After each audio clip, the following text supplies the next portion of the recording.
नमस्कार दोस्तों, मेरा नाम है राज। आप देख रहे हैं राज टेक्निकल। आज की इस वीडियो में हम मल्टीमीटर को कैसे इस्तेमाल करते हैं जानने वाले हैं। तो वीडियो अगर अच्छी लगे तो इसे लाइक कीजिए और हमारे चैनल को सब्सक्राइब कीजिए, क्योंकि इसी तरह की टेक्निकल वीडियोस मैं अपने चैनल पर अपलोड करता रहता हूँ। तो चलिए बिना टाइम वेस्ट के वीडियो शुरू करते हैं।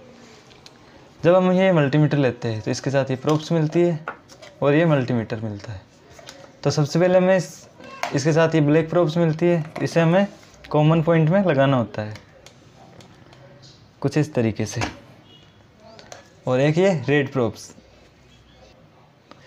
तो इस रेड प्रोब्स को नॉर्मली हमें वोल्टेज, ओम और मिली एम्पियर में लगाना होता है, लेकिन जब हम 10 एम्पियर चेक करते हैं तो इसे ऊपर वाले पॉइंट में लगाना होता है। तो चलिए सबसे पहले हम इससे एसी सप्लाई चेक करते हैं। एसी सप्लाई चेक करने के लिए हमें 750 वोल्टेज पे रखना होगा, और ये एसी का सिंबल है जैसा कि आप देख सकते हैं। तो मैं इस एसी सॉकेट में इस मल्टीमीटर की 2 प्रोब्स को लगाता हूँ। अब स्विच ऑन करता हूँ। जैसा कि आप देख सकते हैं 180 वोल्टेज के आसपास आ रहा है।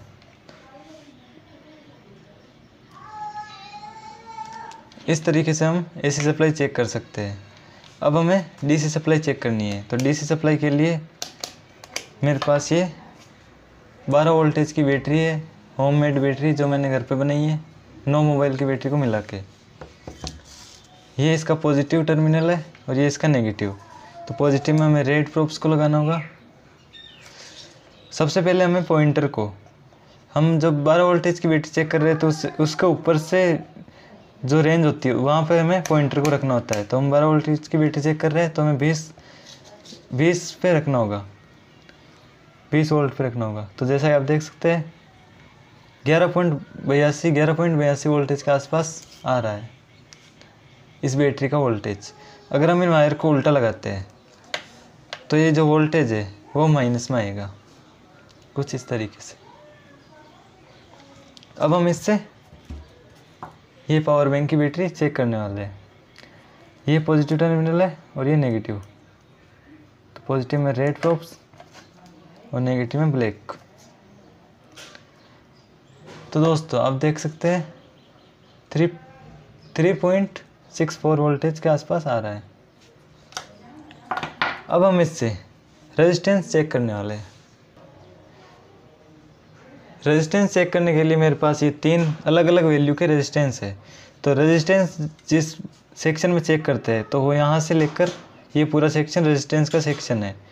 तो हमें इस पॉइंटर को 200 ओम पे रखना होगा, और अब हमें इस रेजिस्टेंस को चेक करना होगा।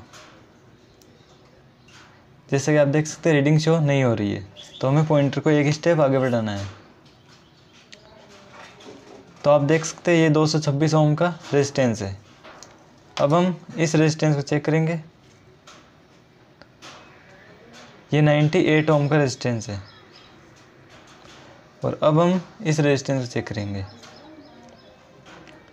तो जैसा कि आप देख सकते हैं इसमें भी रीडिंग शो नहीं हो रही है, तो हमें और स्टेप बढ़ाना है। यहाँ भी नहीं हो रही, एक स्टेप और बढ़ाना है। तो आप देख सकते हैं ये 100 किलो ओम का रेजिस्टेंस है। यहाँ पे साफ साफ लिखा हुआ है 200 किलो ओम। तो जो रीडिंग आएगी उसके आगे हमें किलो लगा देना है, के लगा देना है। तो ये 298 किलो ओम या 200 किलो ओम के आसपास है।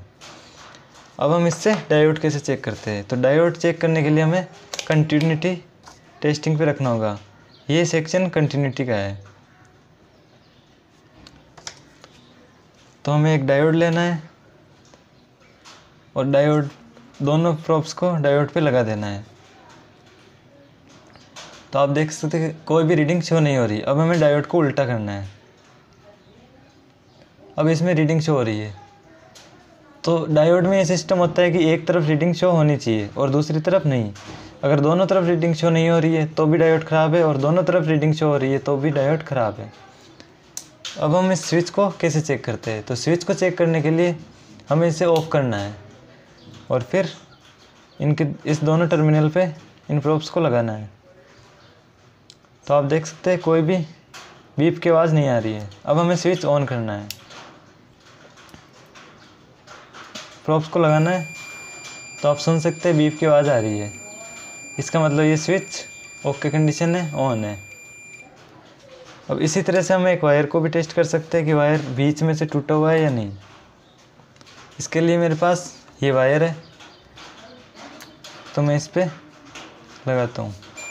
तो आप देख सकते हैं कि इसमें बीप की आवाज़ आ रही है। अगर बीप की आवाज़ ना आए तो समझ जाना कि बीच से ये टूटा हुआ है। तो दोस्तों वीडियो आपको कैसी लगी? अच्छी लगी तो लाइक कीजिए और हमारे चैनल को सब्सक्राइब कीजिए टेक्निकल से रिलेटेड वीडियोस देखने के लिए। Thanks for watching.